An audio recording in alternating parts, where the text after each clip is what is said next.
Estábamos en el siglo XVIII. ¿Se acuerdan cómo se llamaba el movimiento intelectual del siglo XVIII? ¿Ah? La Ilustración. La Ilustración.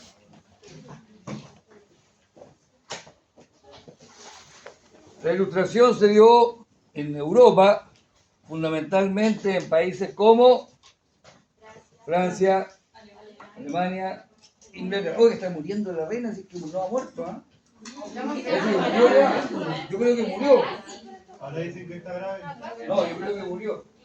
Porque no lo dicen inmediatamente, no pueden decirlo. Hay todo un protocolo, qué sé yo. Pero están cambiando los logos de los medios informativos, poniendo banderas negras. Sí, es Byte. Todo negro. Yo creo que nuestra reina Es Byte. nos fue anoche. El rey deben estar reviviendo como franquista. Como momia, la tenían embalsamada y la reina. ¿Te imaginas, weón, de una reina? Sí, muchos Era Byte, weón. estadistas, muchos líderes lo dejan ahí como que no hubieran muerto todavía. Con Mao Zedong pasó eso. Duró como una semana, 2 semanas antes de decir que había muerto, porque el pueblo no podía perder su vida. Tenía al pobre ahí, o el cadáver estaba ahí cada vez peor y se tenían ahí sin poder hacer los funerales. Con Kim Jong-un cuando se murió estuvo grave. También. Lo que iban a admitir que estaba grave No. y era como decían que estaba más fuerte que nunca, pero nunca salió a la tele. Exactamente, también. Y muchos líderes así lo mantienen en secreto su fallecimiento hasta algunos días. Por algunas razones estratégicas o de protocolo, política. Así que nuestra reina está como ya en el otro mundo. Dígame. ¿Ah? Yo creo que hay. Hay una espada. Sobre la prueba, que salieran las fechas de las pruebas. ¿Cómo? Salieron las fechas de las pruebas. No, no hay prueba. Ya, no va a haber pruebas. O sea, hay una nota por exposición y un informe. Ah, ya. Y el informe es después que termine la exposición. Ah, ya. Y ya ahora le hablé, pero igual le voy a mandar una ruta, porque el informe, acuérdense que es diferente a lo que están demostrando. Vamos a trabajar un texto de Yun Chu Han, que me imagino que ya están leyendo, que lo mandé hace tiempo. Ese lo vamos a estar trabajando en unos 3 o 4 semanas y después el informe es la evaluación que ustedes hacen de los pensadores que exponen y la comparación que hacen entre esos pensadores y Yun Chu Han. Lo que dice Yun Chu Han es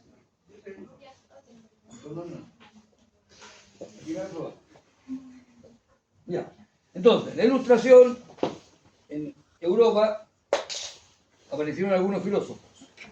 Y lo importante, una de las cosas importantes, además de muchas otras de la Ilustración, es que un grupo de pensadores franceses,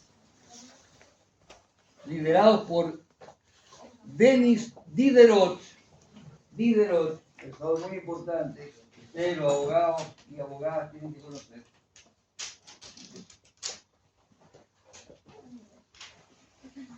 Crearon una obra literaria, un texto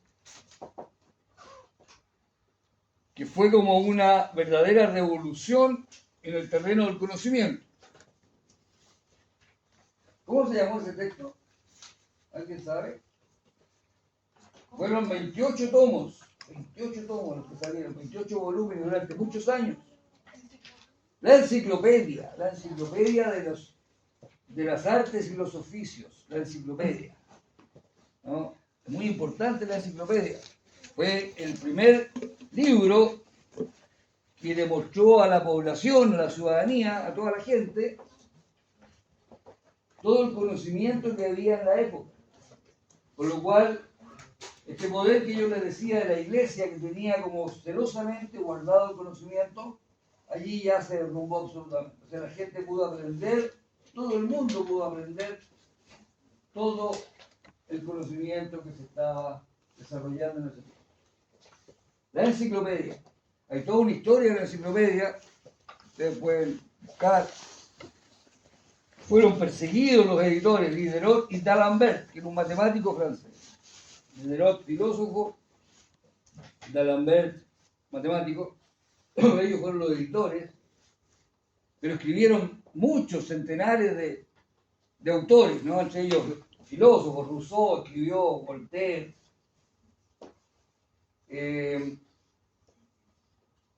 La enciclopedia entonces salió editada muchos años, varios tomos, incluso con ilustraciones, también con dibujos de las técnicas, en fin. Es como la Wikipedia de ahora. Yo tenía de todo.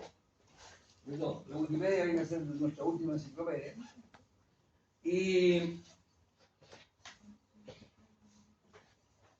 fueron perseguidos, les digo, porque tanto por la monarquía como por la iglesia.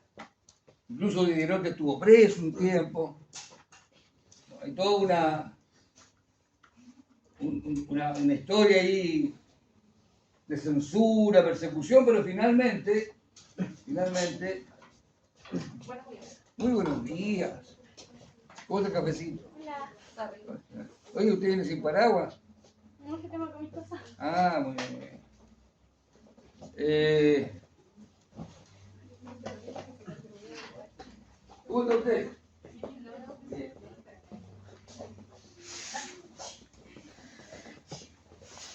Después saludar.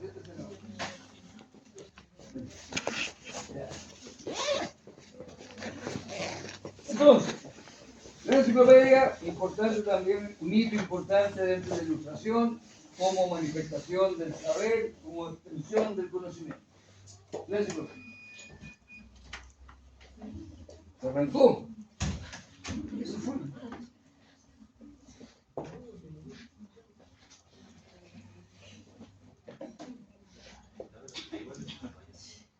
No pueden ir al baño.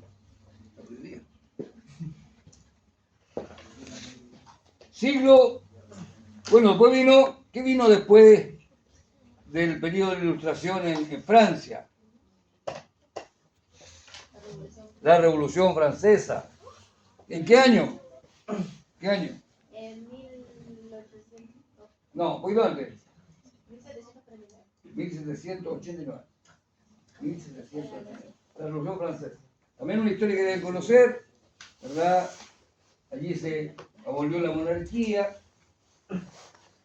vino un régimen del despotismo ilustrado, ¿verdad? Eso lo deben pasar.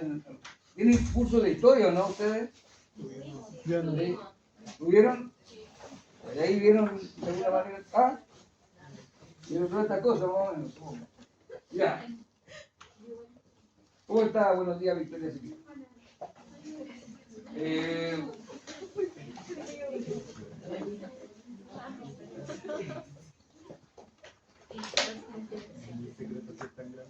En el siglo XIX se produce lo que se conoce, lo vamos a ver fundamentalmente con una de las exposiciones de hoy. Voy a avanzar muy rápido en esto. Voy a decir algunos conceptos básicos nomás, porque seguramente el grupo va a ahondar después. Se produce lo que se conoce como la revolución industrial. La revolución industrial. Hay una película, se la recomiendo, de Chaplin, que es muy entretenida, que se llama Tiempos Modernos. Tiempos Modernos de Chaplin, que es una crítica a lo que ocurría en ese periodo de la revolución industrial, sobre todo porque allí aparece la fábrica a partir de las tecnologías del vapor, del carbón, ¿no es cierto?, el acero. Hay toda una revolución tecnológica y aparece esta institución, podríamos decir, que es la fábrica, la industria, la fábrica, ¿no?, donde hay un patrón, hay una persona o grupo de personas que son los propietarios de los medios de producción, de las máquinas, y están los trabajadores que son contratados por un salario. Esos trabajadores se conocen como obreros, los obreros de la fábrica. Y aquí viene la crítica de Marx respecto de que esos obreros son explotados por los dueños de los medios de producción. ¿Qué significa ser explotado? Que les pagan muy poco, y que ellos producen mucho para los dueños de los medios de producción. Por lo tanto, los dueños reciben una gran ganancia, ¿no? Y de esa ganancia destinan muy poco para el salario de los obreros. A esa clase de los trabajadores asalariados, Cuando se cambia la hora del día, se Marx la adelanta o se llama, atrasa. ¿cómo la llama? La hora del día se adelanta o se atrasa. Se atrasa. El proletariado. El Son proletariado. las 11.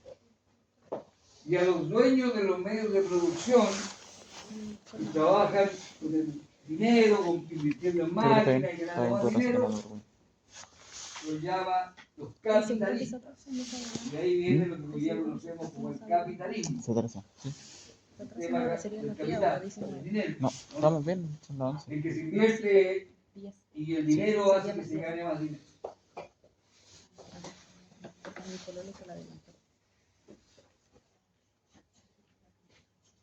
Bueno, hay toda una crítica de Marx al sistema, lo vamos a escuchar más tarde. Viene el concepto de lucha de clases, ¿verdad?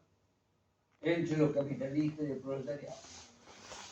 Y los diagnósticos de Marx, que se muestran con el tiempo un poquito equivocados. No, nunca ocurre lo que Marx pronostica. El diagnóstico estaba bien. O sea,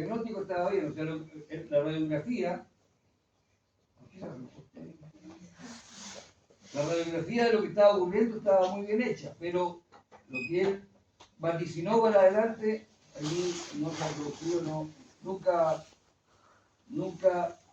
ha concretizado, incluso en aquellos países en que los estados tienen la ideología que sigue a Marx, la ideología marxista, no se ha concretizado. O sea, nunca ha habido el tipo de sociedad que Marx vaticinó. Haciendo, por favor.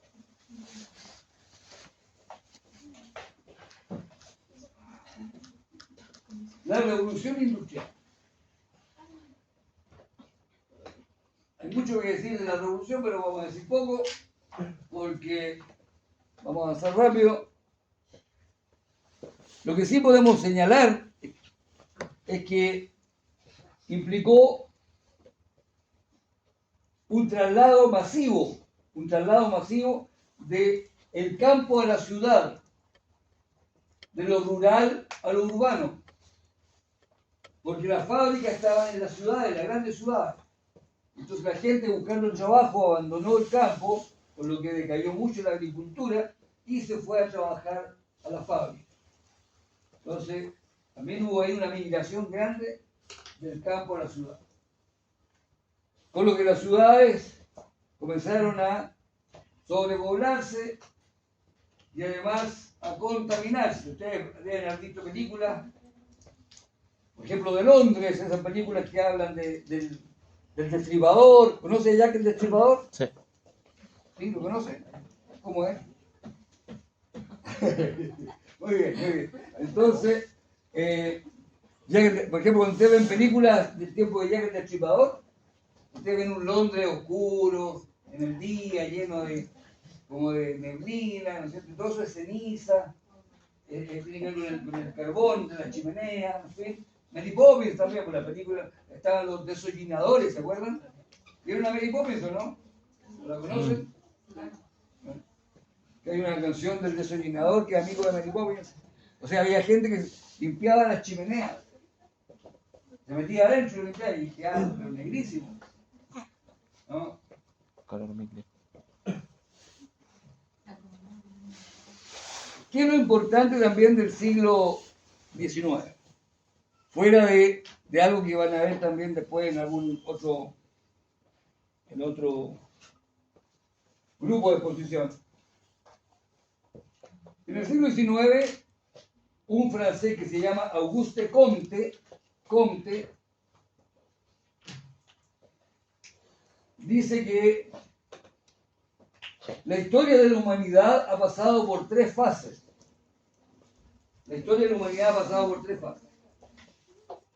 una primera fase teológica, religiosa, supersticiosa, dice él, de creencias. Después viene una fase filosófica, de pensamiento filosófico, pero en el siglo XIX se llega a la fase científica. Y él habla del positivismo. Del positivismo. Comte fue aquel que fundó una ciencia que después se empezó a llamar sociología. La sociología, ¿no? Y él dice que la sociología es una ciencia como las ciencias naturales. Entonces dice que se llega a la era del positivismo, o sea, del racionalismo científico. Del racionalismo científico. Que es lo que después atacan, condenan y denuncian los que se llaman posmodernos. Le dicen que ahí hubo como una sobre privilegio de la razón, de la racionalidad. Entonces, el positivismo de Comte también es un hito en el siglo XIX. Y finalmente, para terminar con el siglo XIX, en otra ciencia social, en otra ciencia humana, que estudia el ser humano, que es la psicología, aparece una corriente súper importante. Ustedes saben que la psicología es una disciplina que estudia al ser humano, pero que tiene corrientes, tiene escuelas. ¿Qué escuelas psicológicas conocen? A ver. En el siglo XIX aparece el Sigmund Freud. Freud. ¿Cómo se llama la corriente? Se me olvidó, pero es el que habla el subconsciente. El subconsciente y el inconsciente. ¿Cómo se llama lo que crea Sigmund Freud? ¿Han escuchado de Freud? Sí. ¿Y cómo se llama la escuela que crea Freud? ¿Existencialismo o no? No. ¿No saben? O sea, lo saben, pero no lo recuerdan. Yo sé que lo saben. ¿Cómo se llama? ¿Cómo se llama? Piensen. El psicoanálisis, muy bien. El psicoanálisis. Entonces, ¿qué otra corriente conocen? Hay una que se llama el conductismo. El conductismo. El conductismo, ¿han escuchado hablar de los perros de Pavlov? Sí, el condicionamiento. Del condicionamiento, muy bien, Vicente. Del condicionamiento. El conductismo se preocupaba de la conducta humana, de estudiar la conducta humana, como escuela psicológica. Es decir, el comportamiento, lo exterior, el comportamiento, lo que hacemos. ¿Ya? La diferencia con el psicoanálisis es que el psicoanálisis estudia el interior. Y eso era que nunca se había estudiado antes. Claro, las motivaciones internas para hacer lo que hacemos. El conductismo estudiaba solo lo que hacemos. Y los castigos, por eso igual afectó mucho la educación. Exacto. Todas las corrientes psicológicas han impactado de alguna manera en la educación. O sea, la educación toma de la psicología para su desarrollo. El conductismo, por ejemplo, habla del condicionamiento. ¿Qué es lo que dice el conductismo? Que si usted tiene un estímulo para hacer las cosas, las va a hacer. O sea, hay estímulos para que usted haga cosas y hay estímulos para que usted no haga cosas. Pero todo lo que usted hace tiene que ver con un estímulo. Estímulo, respuesta. Hay un estímulo, una respuesta. Aquí, por ejemplo, sobre el tema de que hoy día es muy importante en filosofía, el tema de la bioética, por ejemplo, si ustedes ven, busquen en YouTube, van a encontrar experimentos que los psicólogos hacían con niños pequeños para condicionarlos. Usted está como a punto de arrancarse, ¿por qué? Porque no me siento bien. Siéntese bien, pues, está como de lado. ¿Ah? ¿Por qué? ¿La permita? Bueno,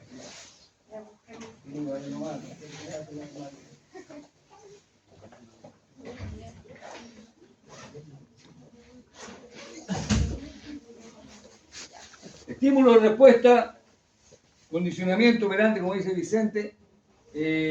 Hacían experimentos con niños chicos, por ejemplo, de 2 o 3 años, en que le pasaban un conejito Y el niño chico se reía con el conejo, estaba feliz. Después le pasaban el conejo y le hacían sonar un gong. ¡Pah! El cabro chico se asustaba. Y después le producían la fobia a los conejos. Ah, sí, sí. ¿No? Y el pobre cabro queda traumatizado para siempre. ¿Hay visto el experimento? Lo mismo intenté con mi No, primo, creo que no. me retaron. No, un Intentó experimento Con mi ahí primo. para provocarle trauma del conejo. Ah, quería hacer lo mismo, sí, hacer una fobia. Ah, Pucha, que no, ya no.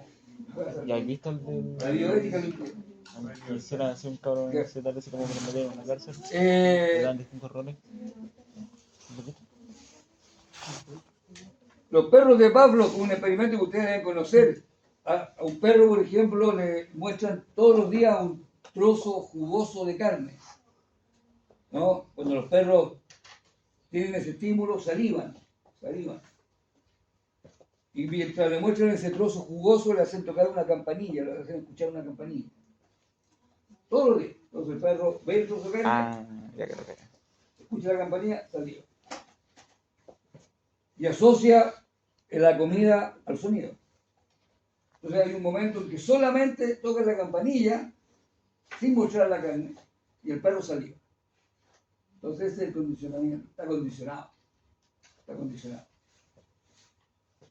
Bueno, de ahí vienen varias técnicas, por ejemplo, que usted ha escuchado, por ejemplo, la técnica del lavado de cerebro. Cuando a una persona en las sectas, por ejemplo, le lavan el cerebro, significa que le meten una creencia, o en las películas de espionaje, cuando al sujeto lo atrapan, le lavan el cerebro para que se convierta en agente doble. Bueno, todo eso tiene que ver con técnicas de condicionamiento.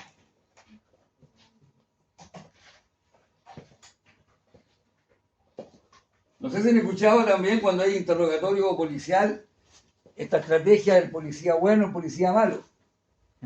Uno que poco menos que le pega al sujeto y otro que lo trata bien. Bueno, también condicionamiento, una técnica psicológica basada en condicionamiento.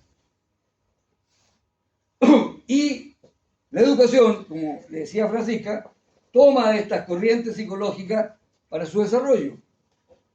Hoy día hay mucho de condicionamiento en la educación, todavía hoy, a pesar de que hay otras corrientes, el mismo psicoanálisis, la corriente de psicología humanista, ¿no es cierto? Hoy día se habla del constructivismo, de que los alumnos son lo principal, que el profesor es un mediador, ¿no es cierto? Es solamente un guía, pero hay mucho todavía en nuestra educación, y la educación yo creo universal, de condicionamiento. De hecho, este sujeto está condicionado. El Vicente, cada rato que me contesta, ahora ya no, ya porque lo condicioné al revés. Le decía, no, pa. Recuerda que antes me medía décima cada rato. Deme décima, deme. O sea, a ver, ¿qué también? No, le pido a otro profe. Otro sí, porque ya conmigo ya. La nota es un condicionamiento, un estímulo. Entonces, el estímulo va para como recompensa y como castigo. ¿Se dan cuenta? O sea, para que hagan cosas o no las hagan. Si ustedes estudian, reciben una recompensa, una buena nota. Si ustedes no estudian, reciben un castigo, una mala nota. Condicionamiento. ¿Se dan cuenta? Condicionamiento. Ya. Pero llega Freud, como decía Francisca, y como decía, ¿cómo se llama usted? La Catalina, con el psicoanálisis. Y a Freud lo que le interesa es el interior del ser humano, no la conducta exterior, sino ver qué pasa en la mente del ser humano. En la mente del ser humano. Y descubre, por lo menos así nos lo enseñó, que tenemos tres dimensiones mentales, tres estratos de la mente. Que él llamó la conciencia, el subconsciente y el inconsciente. La estructura de la personalidad.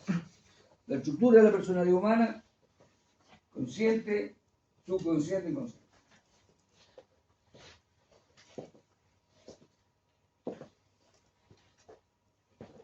La conciencia es el darse cuenta, lo que ustedes manifiestan en estado de vigilia. ¿Saben lo que es estado de vigilia? ¿Ah? ¿Pero cuándo? ¿Cuándo están en vigilia? No, todo el tiempo no. Cuando están despiertos. Cuando están despiertos. Cuando están durmiendo no están en estado de vigilia. Pero creo que igual puede ser porque cuando uno está durmiendo y está así como pendiente de algo, el más mínimo ruido lo despierta. Al cambio, cuando uno está preocupado. Claro. Pero, claro, lo que pasa es que cuando está durmiendo usted pasa a estados de relajación profunda, pero está soñando. Y ahí, cuando usted sueña, el inconsciente está dirigiendo su sueño, no la conciencia. Ahí usted lo está consciente. Por eso que los sueños son tan disparatados, por decirlo así. ¿No? La estructura era consciente, inconsciente y cuál no. Subconsciente. Pero subconsciente en general es un estado muy cercano a la conciencia. Algo que usted puede rápidamente llevar a la conciencia, es el subconsciente. Lo que nos interesa acá, lo importante de Freud cuando habla del inconsciente. El inconsciente. ¿Saben por qué? Porque él dice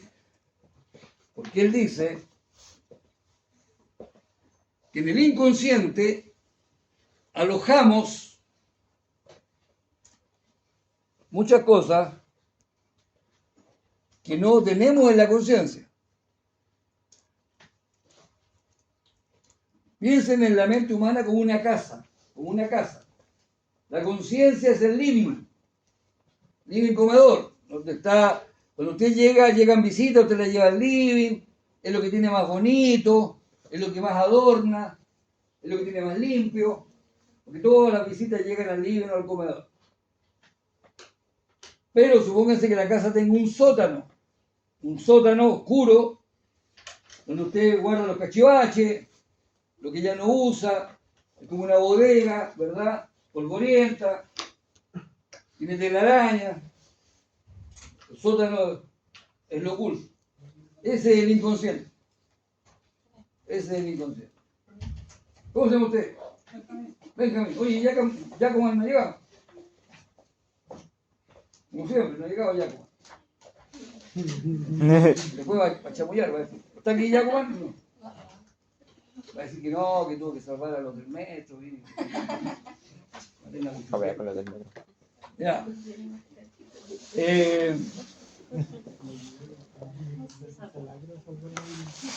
El inconsciente, entonces, guarda recuerdos, sobre todo dice Freud, recuerdos traumáticos de la infancia, experiencias desagradables de la infancia, traumáticas. Guarda deseos que la conciencia reprimiría, la conciencia condenaría, tanto sexuales como agresivos. O sea, yo puedo tener ganas de matar a alguien, por ejemplo, pero la conciencia, no la puedo tener en la conciencia, me sentiría muy mal. No la puedo tener en el inconsciente.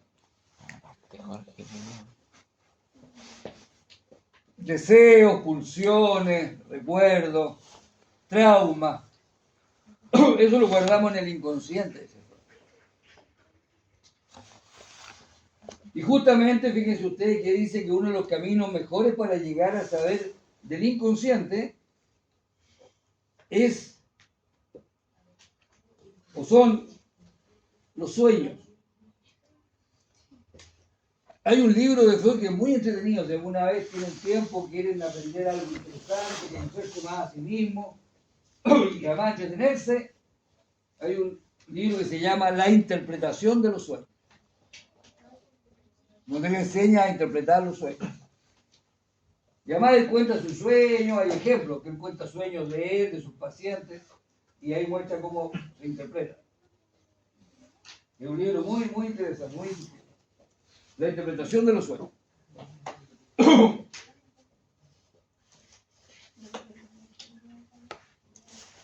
Porque en los sueños, dice Freud, la conciencia no juega ningún papel. Allí lo que ocurre, dice, es que el inconsciente está dominando la mente. Por lo tanto, los sueños, para que ustedes sepan, si no lo saben, soñamos 4 o 5 veces por noche. Tenemos 4 o 5 sueños todas las noches. Lo que pasa es que al otro día no nos acordamos nomás. Pero tenemos 4, o sea, sueños así, esas películas que uno ve en el sueño. Si usted pone el despertador, por ejemplo, en la madrugada, 2:30 de la mañana, 3:30, y despierta, se van a dar cuenta que estaban soñando. Se van a recordar que estaban soñando. Después se le va a olvidar, pero ahora que tienen la técnica, yo lo estuve haciendo harto tiempo, el momento en que no tenía la técnica que tienen ustedes, que el celular permite grabar. Ustedes pueden hacer un diario de sueño. Te ponen el despertador, claro, tiene que ser en las vacaciones, porque si no van a andar con más sueño, al otro día no van a poder andar. En las vacaciones, por ejemplo, usted pone el despertador a las 2 de la mañana, despierta y está soñando. En el caso mío yo tenía que anotar, imagínense, al otro día no entendía lo que estaba anotando, porque estaba con tenía que anotar rápidamente lo que estaba soñando. Después lo ponía a las 4 de la mañana, despertaba, estaba soñando, pero estaba... Bueno, tenía un cuaderno así como con 300, 400 sueños. Y después me compré una grabadora. En ese tiempo uno compraba grabadora pila. Y ahí era mejor, porque despertaba y grababa rápidamente. Y grababa más detalles también. Cuando usted tiene un diario de sueños, se dando cuenta de que hay sueños que se van repitiendo. Usted sueña con las mismas personas cada cierto tiempo, que usted va misma situación, entonces ahí hay algo que dice algo de usted. Algo de usted. O sea, los sueños sirven para que usted se conozca más. No existe, para que ustedes sepan, yo que soy un derrumbador de mitos, le voy a derrumbar otro día, no existe algo así como un diccionario de sueños. La gente cree, eso es puchufleta eso. Oye, usted sueña con que va viajando, le pasa tal cosa. Sueña con excremento, va a tener plata. Sueña con tapilucho por tal cuestión. No, o sea, si Vicente, por ejemplo, la Catalina, ¿no usted? La Valentina. Si Vicente y la Valentina, cosa que no va a ocurrir nunca en la vida, pero si Vicente y la Valentina tuvieran el mismo sueño, mismo sueño, no significa lo mismo. Para él significa una cosa, porque Vicente tiene su vida, su educación, su infancia, y para la Valentina significa otra cosa, porque ella tiene otra experiencia, otra vida, otra infancia. Entonces no hay así un diccionario que la gente de repente dice, no, mire, yo le voy a decir, pásame la mano, mi hijo, yo te digo, si tú que soñaste, puras cuchufletas, no creas, son pseudociencias. El horóscopo, pseudociencia. El tarot, pseudociencia. ¿No? La quiromancia, esto de la línea de la mano, pseudociencia. El ver lo que queda del té o el café ahí, no sé. El otro día salió en la televisión alguien que el humo del cigarro veía cuestiones raras. Puras cuchufletas. Oí el Facebook y la hacía con los completos. Pero la gente cree. ¿De qué se alimentan los cuchufleteros pseudocientíficos? Menos completa. De la credulidad de la gente. De la credulidad de la gente. De la plata a la gente. Así que ustedes la próxima vez que quieran así meterle cuchufleta, diga no. No, puede ser. Ya. Muy bien. Entonces, lo que dice Freud, lo que dice, ya, para terminar con los sueños. Los sueños hay que interpretarlos. O sea, no es, él dice que cada sueño que usted sueña es la satisfacción de un deseo inconsciente. Usted hace realidad de manera fantástica, lo está soñando, no es la realidad real. Usted hace realidad un deseo que tiene en su inconsciente. Pero el sueño mismo, la película que usted ve, hay que interpretarla. No es que esa película, así exactamente como uno la ve en el sueño, sea la satisfacción del deseo. Hay que interpretarlo. Porque la conciencia, aunque no juega un papel muy importante en el sueño, tiene un papel censurador. O sea, no deja que el deseo se manifieste exactamente como usted lo quiere. ¿Ya? O sea, supóngase que sea un deseo sexual o agresivo, condenable moralmente y socialmente, pero usted lo tiene, va a soñar, pero cuando usted sueña no va a hacer exactamente satisfacción de ese deseo, sino que tiene que interpretarlo. A lo mejor sueña otras cosas. El interpretarlo dice, yo deseo tal cosa que obviamente no puedo tener en la conciencia. Cuando la conciencia va perdiendo, oiga, llegó y se va.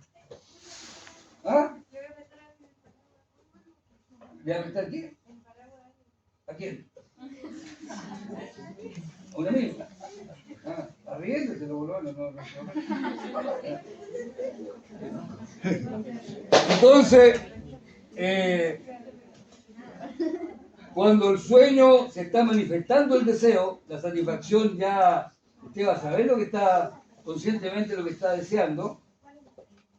Freud dice la conciencia tiene todavía un último recurso. Un último recurso. ¿Cuál es? Hacerlo despertar a usted. ¿Y cómo puede hacerlo despertar? Convierte el sueño en pesadilla. La pesadilla es cuando usted va a ver cuál es su deseo y la conciencia hace que usted despierte asustado y le produce una pesadilla. O sea, la pesadilla es una, según Freud, una censura de la conciencia. Está quedando dormido. Mi conciencia me quiere despedir. Tu conciencia está muy sucia, ¿no? Yo estoy ganando plata. No. ¿Qué es social útil? Sí, yo voy a estar leyendo cosas de psicología.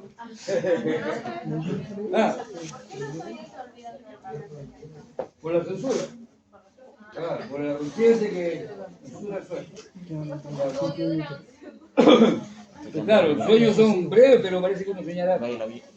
Dime, ¿qué tiene que ver con los sueños? Dígame, ¿alguien quiere preguntar algo? No, ¿por qué alguien quiere preguntar? Ya. Entonces, para terminar con Freud,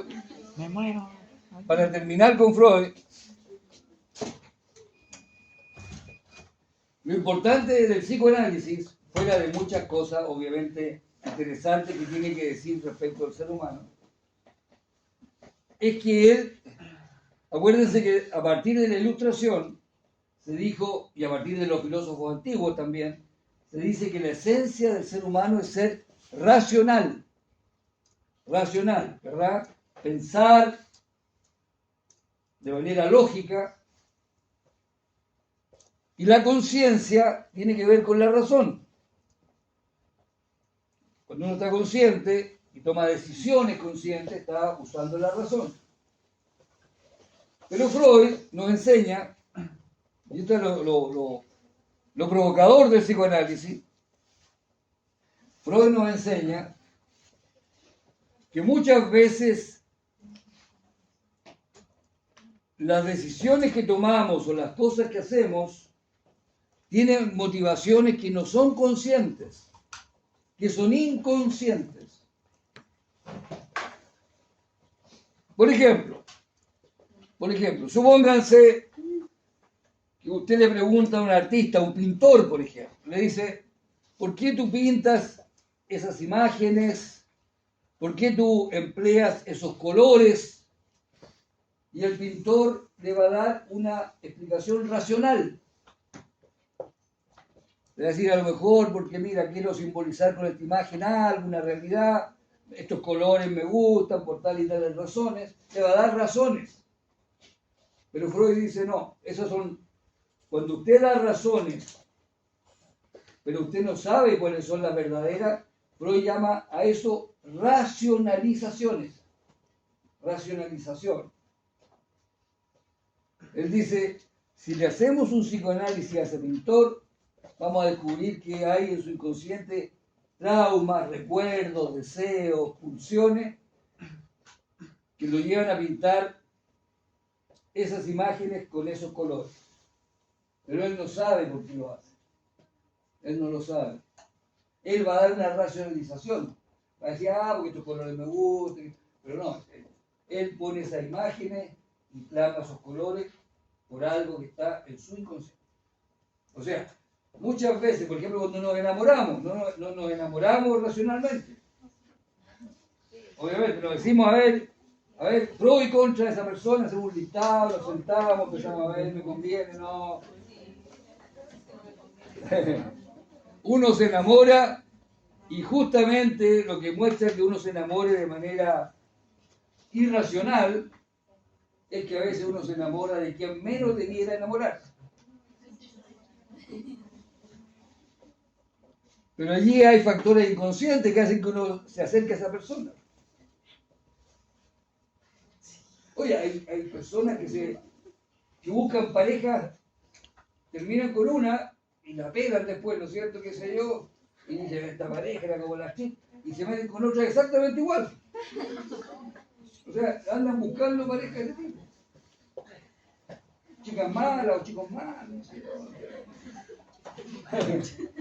Claro, siempre andan buscando. Entonces, eso son motivaciones inconscientes. Entonces, para terminar, lo que dice Freud es que el ser humano no es tan racional como se cree, como creen los ilustrados, como creen los filósofos. No es tan racional, no somos tan racionales, porque hay muchas cosas que hacemos en la vida que no las hacemos por motivos racionales, sino que las hacemos por motivaciones irracionales o inconscientes. ¿Verdad? Esa es la provocación del psicoanálisis para la filosofía que piensa que el ser humano es totalmente racional.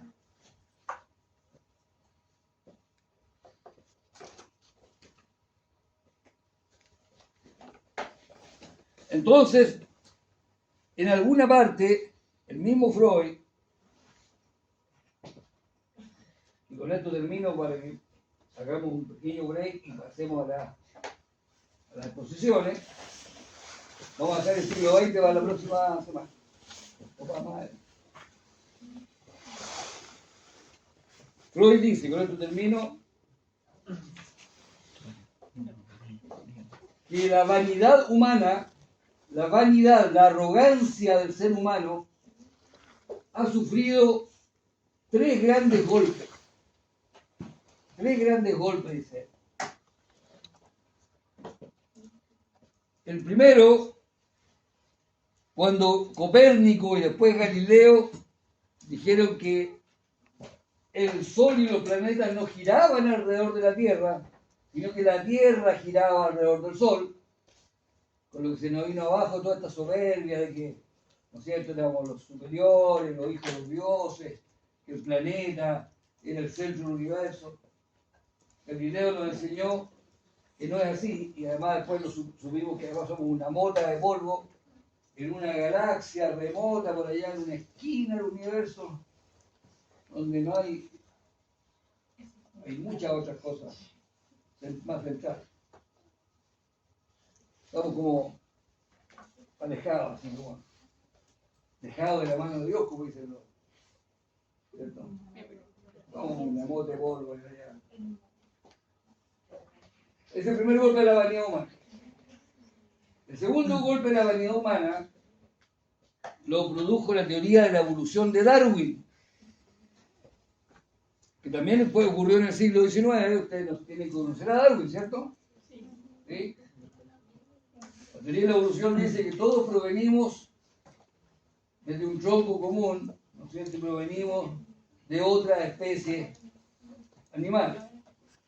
O sea, no somos una especie superior, ni somos una especie, ¿no es cierto?, creada divinamente, ¿no es cierto?, nos crearon a nosotros y después nos crearon a todos los restos de los animales. Falso. Venimos de por allá, de un animal chico, mamífero, roedor. Ese es nuestro antepasado. Mi abuelo es un roedor, Animal. y usted también. O sea, pero el tatarabuelo de usted y el mío es un pez.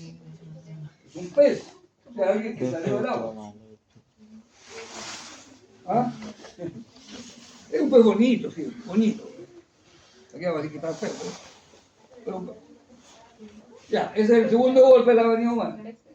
Y el tercero, Freud dice, lo produje yo, dice Freud, ¿no es cierto?, con la modestia que le corresponde.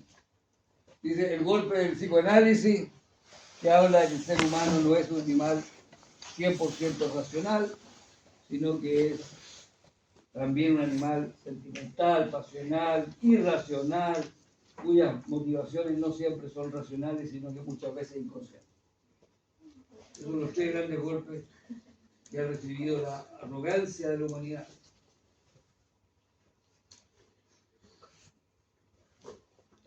Ya, le voy a dar 15 minutos de review, 15 minutos, pero si no, yo voy a cerrar la puerta y no entra nadie, porque nadie puede interrumpir a los grupos que están exponiendo.